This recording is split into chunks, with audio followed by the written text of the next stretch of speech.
Aujourd'hui, dans l'émission Comprendre la physique chimie, je vais vous expliquer comment un avion vole. Pour qu'un avion vole, nous avons besoin de trois éléments essentiels. La poussée des moteurs, c'est-à-dire la poussée des réacteurs, les ailes avec leur forme et l'angle d'incidence ou l'angle d'inclinaison par rapport à l'air. Voilà. Pour qu'un avion vole, nous avions besoin de la vitesse ou de la poussée de l'avion qui sont créés par les réacteurs. Donc les réacteurs qui fonctionnent sous le principe d'action-réaction, c'est-à-dire la troisième loi de Newton qui dit à chaque action, crée une réaction de même intensité de sens opposé. Les réacteurs créent de la combustion qui fait avancer l'avion vers l'avant et les moteurs éjectent des gaz brûlés à haute vitesse vers l'arrière pour faire avancer l'avion vers l'avant. Donc l'avion a besoin d'une grande vitesse pour pouvoir décoller. Ça c'est un. Maintenant, il y a les ailes. Les ailes ont une forme particulière, une forme bombée au-dessus et plate en dessous. L'avion a des ailes comme ça, bombées au-dessus et plates en dessous. Donc ce qui fait que une fois que cet air rentre dans le vent, on appelle ça le vent relatif, le vent qui frappe sur les ailes, il y a le vent qui parcourt une vitesse très rapidement.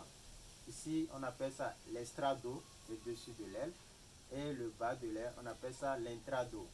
Et puis le bord ici c'est le bord d'attaque et le bord, la fin ici c'est le bord de fuite.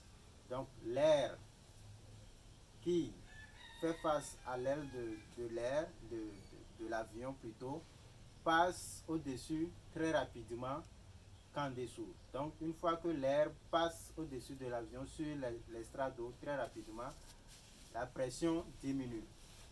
Et en dessous, l'air passe moins vite, donc la pression augmente. Donc ça crée une différence de pression.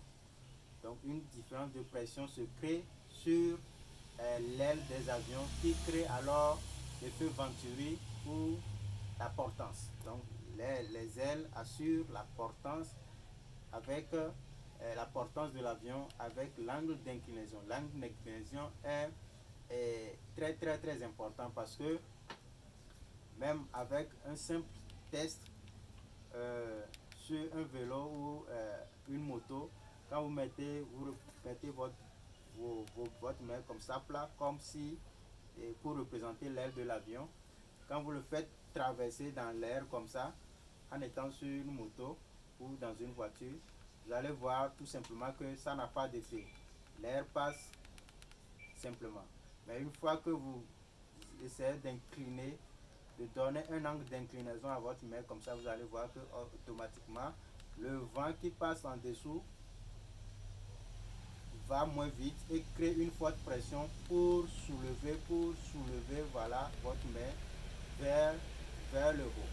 Voilà, donc c'est ce vent avec cette forte pression et cette dépression qui se crée en dessous qui fait soulever l'aile de l'avion et par conséquent soulève tout l'avion vers le haut. Donc voici un peu les trois éléments sur lesquels l'avion se base pour voler. Il y a la vitesse, la poussée des réacteurs, voilà, il faut les réacteurs qui créent la vitesse, voilà, qui créent la poussée.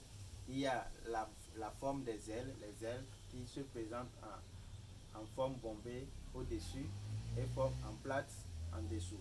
Donc la forme bombée au-dessous on appelle ça l'estrado et en dessous on appelle ça l'intrado. Et puis il faut que l'aile de l'avion également crée un angle d'incidence par rapport à l'air afin de pouvoir voilà, prendre de la portance en cas d'accélération. Merci et à la prochaine pour une autre vidéo.